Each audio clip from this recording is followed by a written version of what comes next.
I'm a search and rescue officer for the U.S. Forest Service.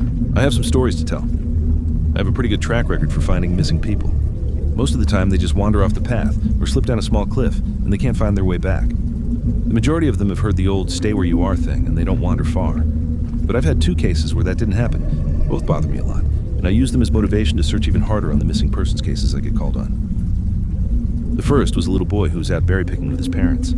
He and his sister were together, and both of them went missing around the same time.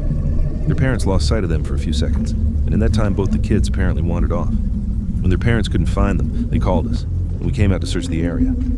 We found the daughter pretty quickly, and when we asked where her brother was, she told us that he'd been taken away by the bear man. She said he gave her berries and told her to stay quiet, that he wanted to play with her brother for a while. The last she saw of her brother, he was riding on the shoulders of the bear man and seemed calm. Of course, our first thought was abduction, but we never found a trace of another human being in that area. The little girl was also insistent that he wasn't a normal man, but that he was tall and covered in hair, like a bear, and that he had a weird face. We searched that area for weeks. It was one of the longest calls I've ever been on, but we never found a single trace of that kid. The other was a young woman who was out hiking with her mom and grandpa.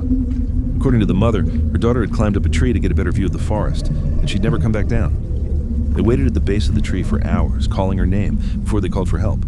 Again, we searched everywhere, and we never found a trace of her. I have no idea where she could possibly have gone, because neither her mother or grandpa saw her come down.